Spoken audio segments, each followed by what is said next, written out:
So, Riley, here what I want to do is I want to talk about your pre-shot routine. So, I want to start off with, we're here on hole number 3. You hit a great tee shot. We're right down the middle of the fairway. Right, it couldn't be any better. Breeze a little off to the left here. You talk me through, lies obviously not much of a discussion, but walk me through what you do in your pre-shot routine here. Well, I like to come behind the ball, and I like to pick out a nice line for me. Okay. So I think with the wind off the left, and it's about 120 to the pin, it's nice and cold outside. It's probably playing a little bit more than 120. So I went in and took out my pitching wedge. Just going to hit a nice solid shot like I did on the hole before. Okay. And if anything, hopefully it's not off the back of the green. I don't think that's a possibility.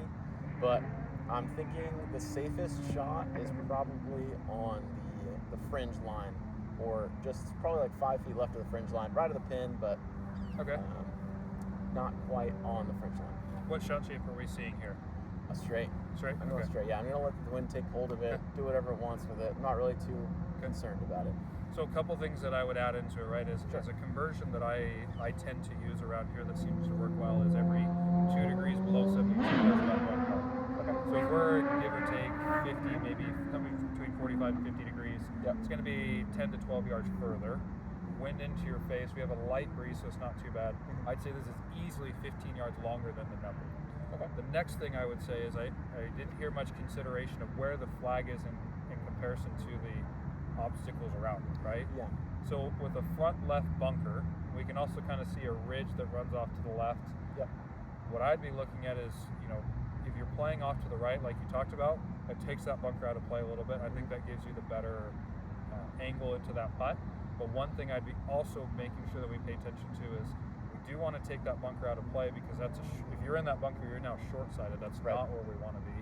So we can kind of take that bunker out of play by choosing a target that's deeper. Sure. So that 15 yards, maybe we add just a touch more, but we actually are going to try to play and get our ball past that hole. So I want to take that short-sided left bunker out of play. Does that make sense? Sounds good. So I would really make sure that when we're picking, just not only our lines, but we're deciding, hey, where do I want my ball to be positioned? Short of the hole, past the hole, and why, right? Right.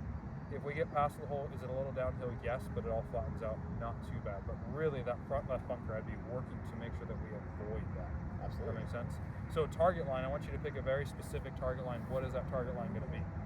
I think what I was saying before, 5 feet right of the pin, Okay. a few feet left of that fringe line. Do you pick a target line on the ground? Do you try to pick something behind it? Or what do you see when you pick those target lines?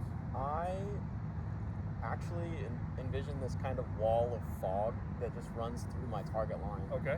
Kind of, so like it in just trying to visualize it, it runs from here, it's probably about 5-6 feet tall, and it actually goes through the house, behind my target line. Oh, very cool.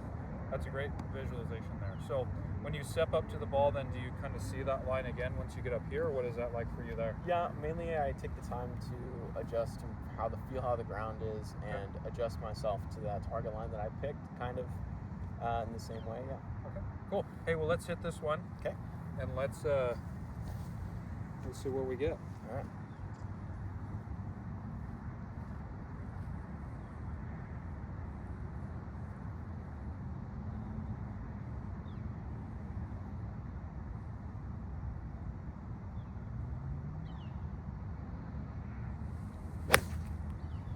Good.